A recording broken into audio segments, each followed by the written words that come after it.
राष्ट्र निर्माणासाठी प्रत्येक व्यक्ती आपला इथे योगदान देण्याकरता त्यांना ही गरमी खूप जास्त नाही वाटत। इंजिनियर आहे, डॉक्टर आहे, हे भाजपाचे कार्यकर्ता बनून लोकांना गाडीत घेऊन स्वतःच्या गाडीत बसवून वोटिंग बूथ पर्यंत घेऊन देणार आहे। जे वयोवृद्ध आहेत, अपंग आहेत, ते नाही चालवू शकत, मग अशा लोकांना आम्ही एक मदत म्हणून त्यांना मतदार केंद्रापर्यंत नेण्याचा पूर्ण प्रयत्न करतो। बाहेर राहणारे लोकही आता नागपुरात येऊन आपल्या आईबाबांना इथे वोट करायला त्यांना घेऊन जातात। लोकसभेच्या 102 जागांची म्हणजेच पहिल्या लोकसभेच्या परीक्षेची तयारी जवळपास पूर्ण झाली आहे। नागपुरात मी आलोय आणि नागपुरातली सध्याची परिस्थिती पारा बघतोय आपण 39 आत्ताच आहे आणि हा आकडा कधी 40 कधी 42 तर अगदी 44 पर्यंत पोहोचतोय। सगळ्यात मोठा टास्क असणार आहे अर्थातच मतदानाचा टक्का वाढवण्याचं प्रशासन प्रयत्न करतच आहे, मात्र मोठी जबाबदारी अर्थात असते। प्रचार यंत्रणा ह्या सगळ्या कार्यकर्त्यांना होतात, मात्र एक मोठी जबाबदारी जी असते ती अर्थात बूथ प्रमुखांवर असते। सुरेंद्र पांडे आपल्या सोबत आहेत। सुरेंद्रजी, आत्ताची परिस्थिती, वारं तापलंय, राजकारण तापलं, त्याच्यापेक्षा जास्त ऊन तापलंय, आता राजकारण थोडं थंडावलंय, काय परिस्थिती आहे, काय नेमकी जबाबदारी असणार आहे तुमच्यावर, कारण मतदानात टक्का वाढवणं खूप महत्वाचं आहे। याच्यासाठी ही जी गरमी आहे नागपूरकरांसाठी काही नवीन नाही आहे। आम्ही उष्णकटिबंधीय लोक आहोत, तर आम्हाला या उन्हाळ्याची सवय आहे आणि हा जो पारा आहे राष्ट्र निर्माणासाठी खूपच कमी पारा आहे। आमच्यात इतकी प्रेरणा आहे, आमच्या नागरिकांमध्ये एवढी स्फूर्ती आहे, एवढी प्रेरणा मोदींजीशी त्यांनी घेतलेली आहे की राष्ट्र निर्माणासाठी ते आग का दरिया पार करके जाने को तयार आहे, अशी कहावत आहे। तर नागपूरकरांसाठी ही गरमी एकदम शांत करणारी, राष्ट्र निर्माणासाठी प्रत्येक व्यक्ती आपला इथे योगदान देण्याकरता त्यांना ही गरमी खूप जास्त नाही वाटत। तरी पण स्वयंस्फूर्तीने स्वयंप्रेरित होऊन नागरिकांनी स्वतःची गाडी घेऊन, ज्यांच्याकडे नाही आहे त्यांना त्या वोटरांना घेऊन 11 वाजतापर्यंत कमीत कमी 50% मतदान होईल अशी व्यवस्था प्रत्येक नागरिकांनी जबाबदारी घेतलेली आहे। त्याच्यात आर्किटेक्ट हो, डॉक्टर्स हो, यांनी पण यावेळेस राष्ट्र निर्माणासाठी आपला योगदान पाहिजे। याला मोदीजीशी प्रेरित होऊन ते स्वतः हे जबाबदारी घेणार आहे।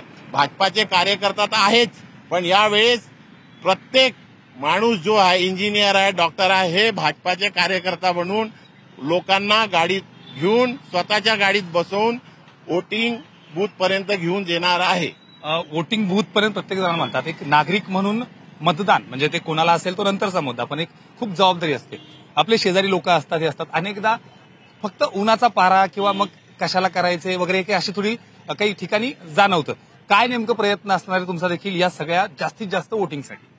तर पांडेजींनी सांगितल्याप्रमाणे ही गरमी आम्हाला काही नवीन नाही, ही रोजचीच आहे। आम्हाला उन्हाळ्यामध्ये तर असताच, थंडीमध्ये फारसा काही फरक पडत नाही, पण यावेळेस आम्ही असा प्रयत्न करतोय की आमच्या आजूबाजूचे जे लोक आहेत त्या लोकांना सकाळीच लवकर मतदानाकरता प्रेरित करायचं की लवकर ऊन तापायच्या आत मतदान करून या, आणि जे म्हातारे लोक आहेत किंवा जे जाऊ नाही शकत अशा लोकांकरता ते कसे मतदान केंद्रापर्यंत जातील याचा सर्वतोपरी प्रयत्न आम्ही करणार आहे। अनेक इथे आमच्या इथे राहणाऱ्या सगळ्यांजवळ प्रत्येकाजवळ गाड्या असतातच, पण काही लोक असे असतात की जे वयोवृद्ध आहेत, अपंग आहेत, ते नाही चालवू शकत, मग अशा लोकांना आम्ही एक मदत म्हणून त्यांना मतदार केंद्रापर्यंत नेण्याचा पूर्ण प्रयत्न करणार आहोत। मतदान केंद्रापर्यंत नेण्याचा प्रयत्न करू म्हणतायत। आधी एक पॅटर्न असायचा, प्रचाराला खूप गाड्या असायच्या, मतदानाच्या दिवशी त्या पक्षाच्या अनेक गाड्या दारात उभा असायच्या, त्या गोष्टी व्हायच्या। आता तसं फारसं दिसत नाहीये। काय नेमकं एक स्वतः म्हणून देखील, स्वतः उमेदवारी जाल पण मतदानाला जालच, पण स्वतःच्या गाडीत काही अशी व्यवस्था कराल का, आजूबाजूला काही असं काय नाही? या काही वर्षात आपणही बघितलं आहे की समाजात स्वतः एक जागरूकता आलेली आहे की आपण स्वतःहून वोट करायला जावं। खूप सारे लोक, बाहेर राहणारे लोकही आता नागपुरात येऊन आपल्या आईबाबांना इथे वोट करायला त्यांना घेऊन जातात, हे ते स्वतः आजकाल काळजी घेतात। पण तरी काही असे सरांनी आमचं सांगितलं, सुरेंद्रजींनी सांगितलं की काही अजून वयस्क लोक आहे, काही लोक, तर त्यांची सोय आम्ही सगळ्यांनी करतोच। कार्यकर्ता म्हणून बूथ लेवलवर प्रत्येक जागी आमच्या गाड्या असतात, त्या आपल्या सगळ्यांना, जे वृद्ध लोक आहेत, जे बूथपर्यंत यायला ज्यांना त्रास होतो त्यांना घेऊन जायचा पूर्ण प्रयत्न करतातच। माझ्यासोबत एक निधी म्हणून एक तरुणी आहे आणि खरं तर थेटपणे राजकारणात युवक जरी येत नसले तरी पडद्यामागून किंवा आपली काय मदत, एक जो मुद्दा आहे की जसं तू आधी बोलताना सांगितलं की बऱ्याच गोष्टी ज्या आहेत त्या स्वतःहून करतेस, ह्या सगळ्या गोष्टींमध्ये काय नेमकं योगदान, कारण एक हायटेक ज्याला आपण म्हणतो की ज्या पद्धतीनं मोबाईलवरून बऱ्याच गोष्टी करतात, काय नेमकं या सगळ्यामध्ये योगदान असणार आहे? आता आपण बघतोय की सगळं आपल्या देशाचं म्हणजे आत्मनिर्भर भारतचं जास्त फोकस युथवर आहे आणि हा युथच आजचा पुढचा येणारा देश आणि आपल्या देशाचं फ्युचर घडवणार आहे. तर त्यांना मत करणं सगळ्यात जास्त गरजेचं आहे.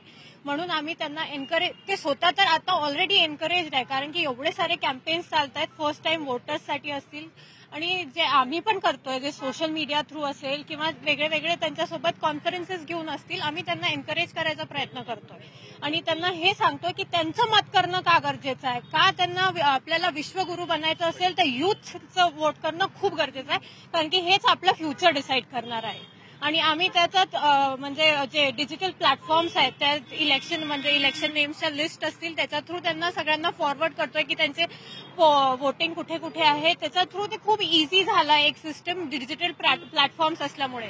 आपली टेक्नॉलॉजी आपल्याला हेल्प करते आणि आमचे म्हणजे देशाचे नेते जे आहेत ते स्वतः एवढे टेक्सावी असल्यामुळे पूर्ण देशच टेक्सावी झालेला बघतोय आजच्या डेटला आपण. एक आत्ता जर परिस्थिती बघितली तर तुम्ही देखील स्वतः मतदानाला जालच, पण अनेकदा आत्ता हा जो वारा तापत ऊन जे आहे अनेकदा तिथं काही अडचणी होऊ शकतात. पाण्याची वगैरे व्यवस्था असेल, इतर काही गोष्टी असेल, या सगळी काही प्रयत्न वेगळे असणार आहेत. हो, आम्ही अगदी म्हणजे मतदानासाठी तर सगळ्यांना लवकरच काढू घरातून, पण जर काही कोणी वृद्ध वगैरे असतील तर त्यांची थोडीशी सोय करावी लागेल आपल्याला, पाण्याची किंवा अजून काही थोडा नाश्ता वगैरे. आणि स्वतः आम्ही आमच्या गाडीवरती घेऊन जाऊ. आम्हाला मोदी सरकारांबद्दल खूप म्हणजे आत्मीयता आहे. जास्तीत जास्त वोट त्यांना मिळाले पाहिजे. झिरो मैलून सुरू झालेला प्रवास, नागपुराच्या झिरो मैलून सुरू झालेला प्रवास हा दिल्लीपर्यंत नेमकं कुणाला घेऊन जाईल हे लवकरच कळेल. हर्षद राहुल झोरी, न्यूज 18 लोकमत, नागपूर.